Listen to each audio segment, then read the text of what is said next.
السلام علیکم۔ آج ہم ایک ایسے شہر کی گہرائیوں میں اتر رہے ہیں جو بے وقت قدیم بھی ہے اور جدید بھی، جی جہاں دو بڑے اعظم ملتے ہیں اور جہاں تاریخ، ثقافت اور ذائقے ایک دوسرے میں گندھے ہوئے ہیں۔ جی جی ہاں، بات ہو رہی ہے استنبول کی۔ بالکل۔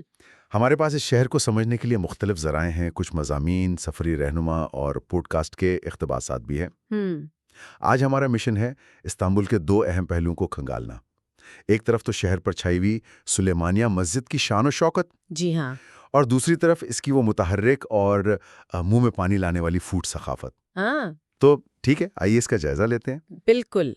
استنبول کی بات ہی کچھ اور ہے۔ یہ صرف ایک شہر نہیں، یہ ایک یوں سمجھیں ایک احساس ہے، ایک تجربہ ہے۔ صحیح۔ بوسفورس کے دونوں کناروں پر آباد یہ شہر صدیوں سے تہذیبوں کا مرکز رہا ہے، اور اس کی یہ حیثیت آج بھی قائم ہے۔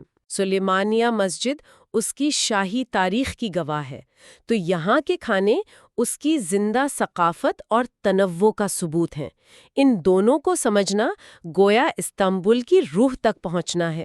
تو شروعات کرتے ہیں سلیمانیہ مسجد سے۔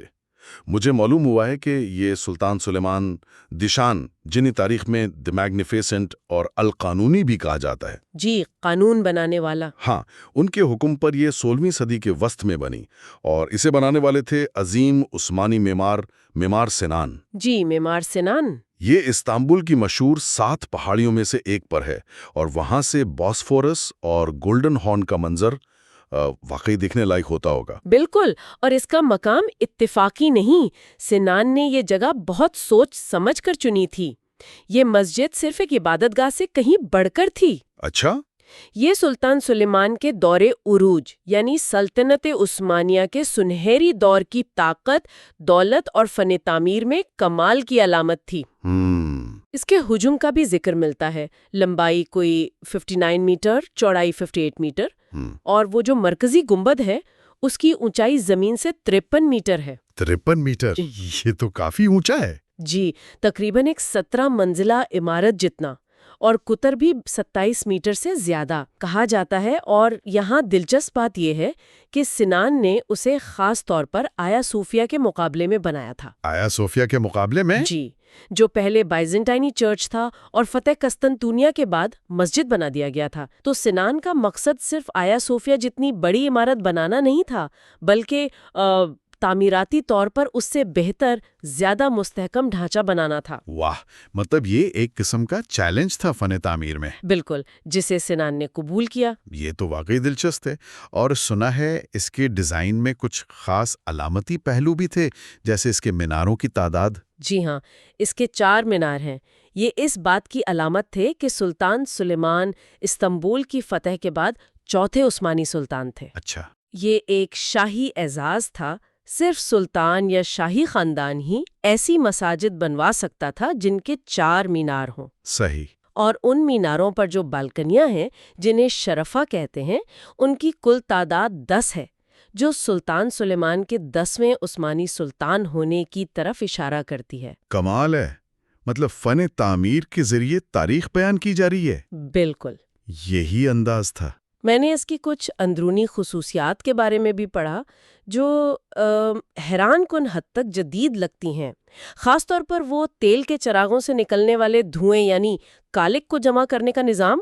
ہاں، یہاں سنان کی ذہانت واقعی عروج پر نظر آتی ہے۔ آپ سوچیں، مسجد کے اندر سینکڑوں چراغ جلتے تھے، ان سے بہت زیادہ کالک پیدا ہوتی تھی جو وقت کے ساتھ دیواروں، خطاطی، نقش و نگار سب کو کالا کر سکتی تھی۔ ظاہر ہے۔ سنان نے ایک ایسا ہوا کے بہاؤ یعنی سرکولیشن سسٹم بنایا جو اس ساری کالک کو ایک خاص سمت میں بہا کر مرکزی دروازے کے اوپر بنے ایک کمرے میں جمع کر دیتا تھا۔ اچھا، صرف صفائی کے لیے؟ نہیں، یہ صرف صفائی کے لیے نہیں تھا، بلکہ اس جمع شدہ کالک کا استعمال بھی کمال کا تھا۔ اچھا، اس کالک کا کیا کرتے تھے؟ یہاں بات واقعی دلچسپ ہو جاتی ہے۔ اس کالک سے اعلیٰ معیار کی سیاہی بنائی جاتی تھی۔ سیاہی؟ سچ میں؟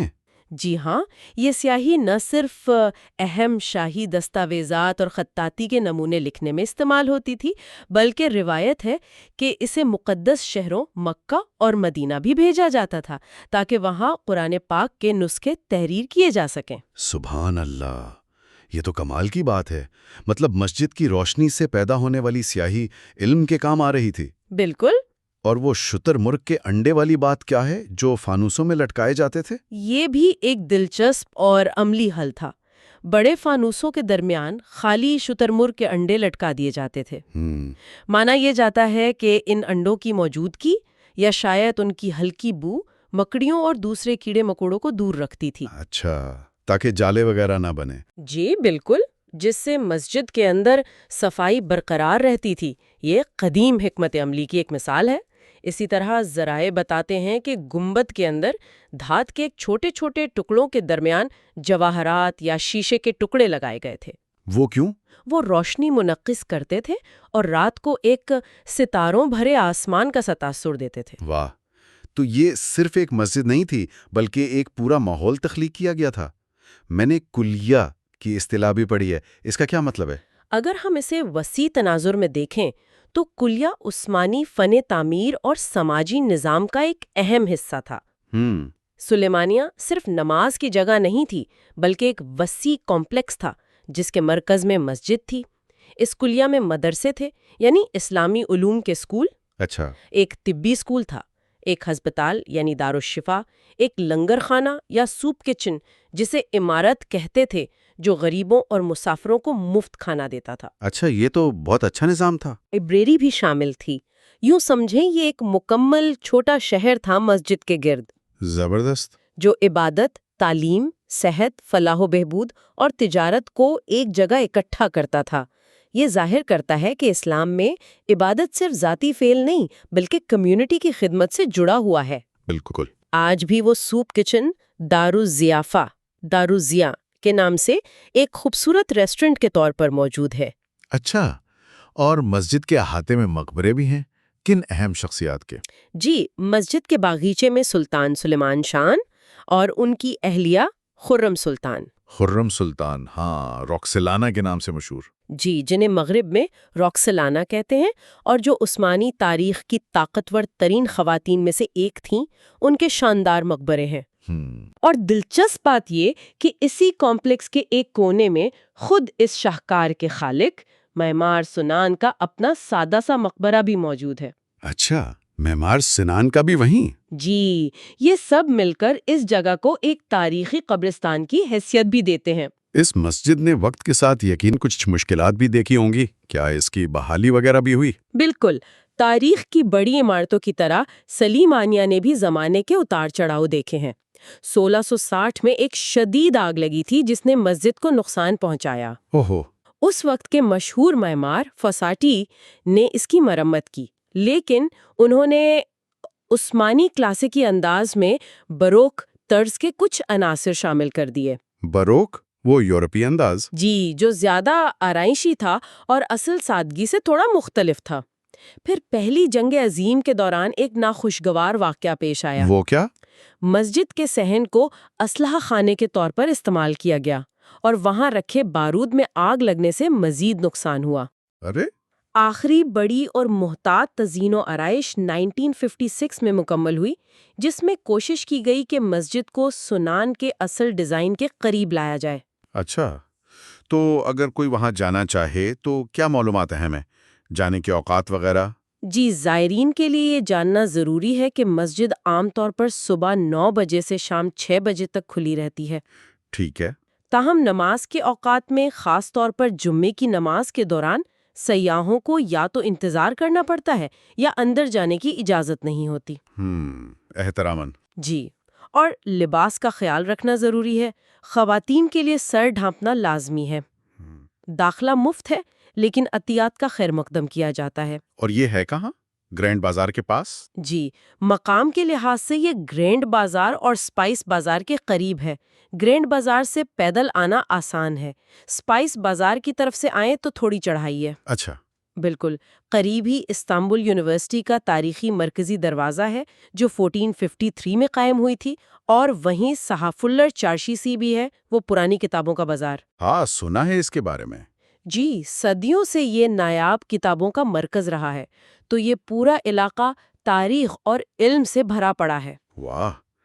جس طرح سلیمانیہ کمپلیکس روح اور معاشرے کی ضروریات پوری کرتا تھا، اسی طرح استنبول شہر جسم اور ذائقے کی تسکین کا بھی سامان کرتا ہے۔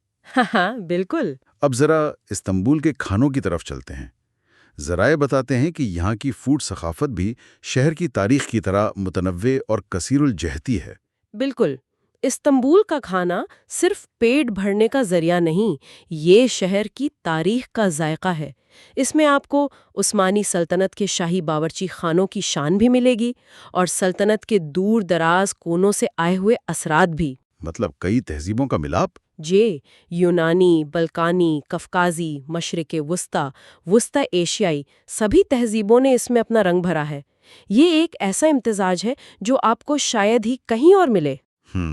ایک ذریعے میں ایک دلچسپ قصہ تھا کہ ایک سیاح جو سبزی خور تھا، اسے گوشت کے لیے مشہور استنبول میں اپنے لیے کھانا ڈھونڈنے میں تھوڑی دقت ہوئی، حالانکہ یہاں سبزی خوروں کے لیے بھی لاجواب آپشنز ہیں۔ اچھا ہیں، مطلب آپشنز ہیں؟ جی بالکل ہے۔ تو عثمانی کھانوں کی خاص بات کیا ہے؟ وہ کون سے ذائقے ہیں جو اسے منفرد بناتے ہیں؟ عثمانی کھانے کی ایک خاصیت ذائقوں کا پیچیدہ توازن ہے۔ میٹھا، نمکین اور ترش ذائقے ایک ہی ڈش میں مل سکتے ہیں۔ ایک ہی ڈش میں؟ جیسے کراز یا پرائز سرماسی، چیری کے پتوں میں لپٹے ہوئے چاول۔ چیری کے پتے؟ یہ تو عجیب لگ رہا ہے۔ سننے میں شاید عجیب لگے، لیکن یہ بہت لذیذ ہوتا ہے۔ محل کے باورچی خانے تو گویا فوڈ لیبارٹریز تھے، جہاں نئے نئے تجربات ہوتے رہتے تھے۔ سلطنت وسیع تھی تو ہر علاقے کے بہترین اجزاء اور ترکیبیں دارالحکومت پہنچتی تھیں، جس سے کھانے میں بے پناہ تنوع پیدا ہوا۔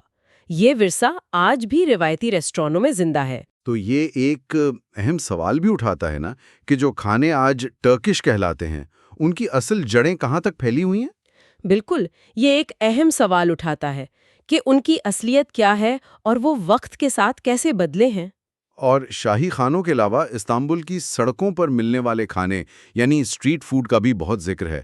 وہ کون سی چیزیں ہیں جنہیں آزمائے بغیر استنبول کا تجربہ ادھورا ہے؟ اوہو، استنبول کی سڑکیں خود ایک دعوت ہے۔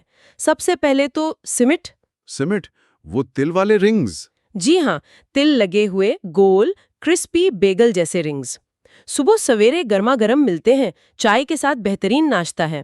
آپ کو ہر نکڑ پر سرخ ریڑیوں پر بکتے ملیں گے۔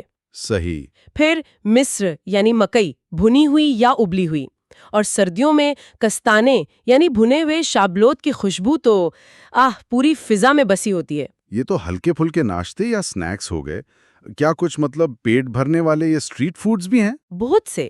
بالک ایکمک یعنی فش سینڈوچ خاص طور پر ایمینونو میں غلاٹا پل کے پاس کھڑی کشتیوں پر بنتا ہے۔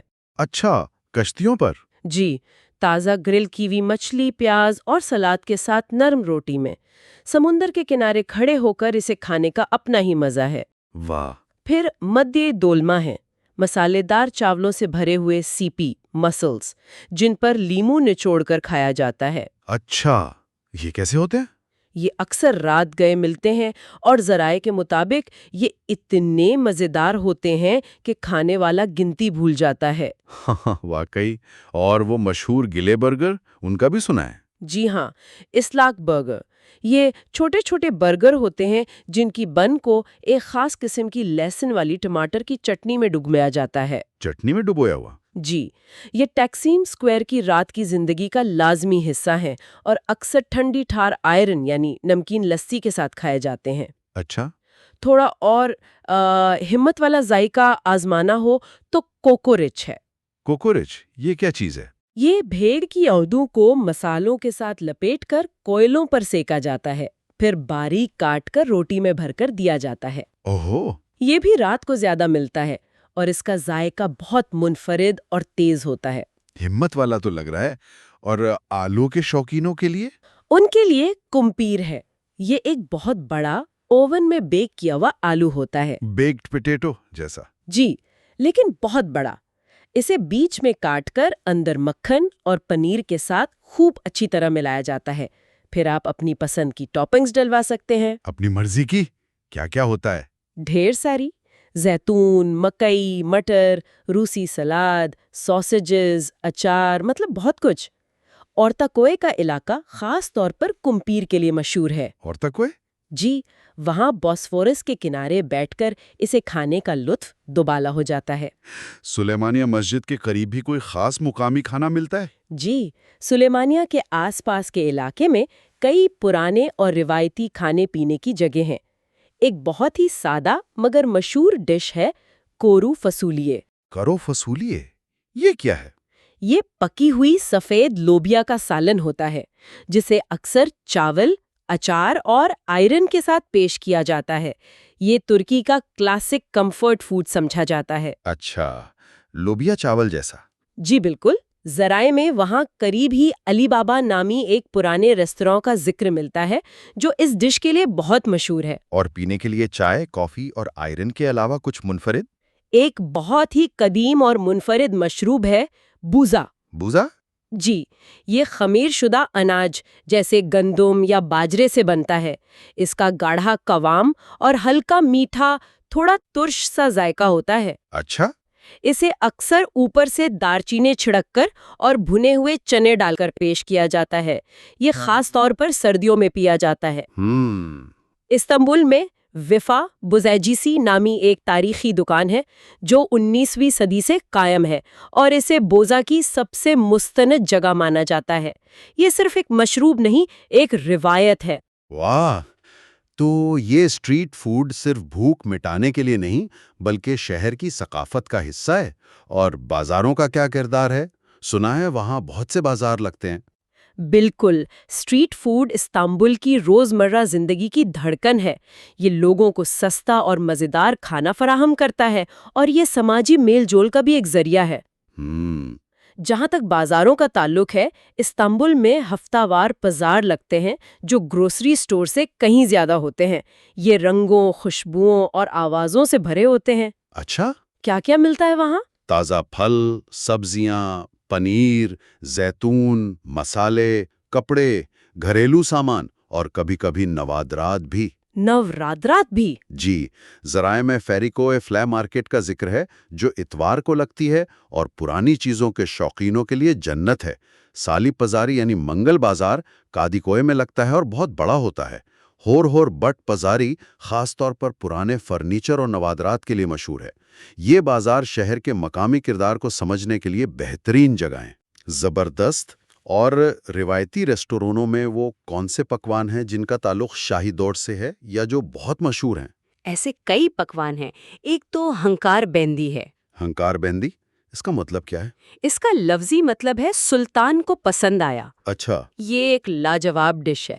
اس میں بینگن کو بھون کر دودھ اور پنیر کے ساتھ ملا کر ایک نرم کریمی بھرتا بنایا جاتا ہے اور اس کے اوپر گوشت کا قورمہ ڈالا جاتا ہے۔ واہ! پھر اسکندر کباب تو بین الاقوامی شہرت رکھتا ہے۔ ہاں، اسکندر کباب تو سنا ہے۔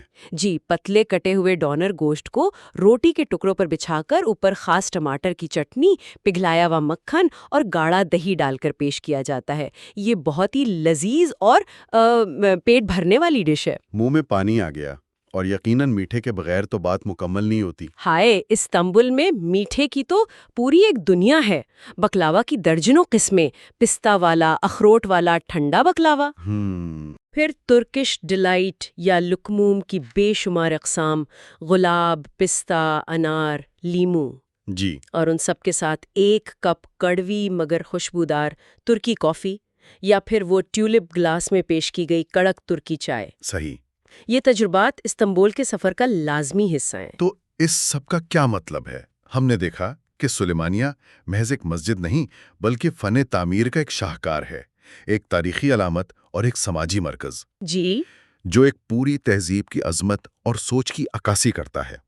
دوسری طرف استنبول کا کھانا صرف جسم کی ضرورت پوری نہیں کرتا بلکہ یہ صدیوں پر محیط تاریخ، مختلف ثقافتوں کے ملاپ اور شہر کی پرجوش زندگی کا ایک لذیذ اور قابل رسائی تجربہ پیش کرتا ہے۔ بالکل۔ اور مزید غور کرنے کی بات یہ ہے کہ استنبول کی یہ دونوں پہچانیں، اس کا شاندار فن تعمیر اور اس کا متنوع کھانا، کس طرح مل کر اس شہر کی منفرد شناخت بناتی ہیں۔ یہ شہر جو دو براعظموں کے سنگم پر واقع ہے، صرف جغرافیائی طور پر ہی نہیں بلکہ ثقافتی طور پر بھی ایک پل ہے۔ صحیح۔ تاریخ یہاں صرف میوزیم کی دیواروں یا پرانی عمارتوں کے پتھروں میں قید نہیں ہے، وہ زندہ ہے سلیمانیہ کے بلند گنبد کی خاموش عظمت میں بھی، اور گلی میں بکنے والے سمت کی خوشبو اور ذائقے میں بھی۔ بالکل۔ یہ ٹھوس ثقافتی ورثہ جیسے مسجد اور غیر محسوس ثقافتی ورثہ جیسے کھانے کی روایات، یہ مل کر ہی استنبول کے ناقابل فراموش تجربے کو جنم دیتے ہیں۔ یہ شہر آپ کو دعوت دیتا ہے کہ آپ اس کی تہوں کو کھولیں اور اس کے ماضی اور حال دونوں کو محسوس کریں۔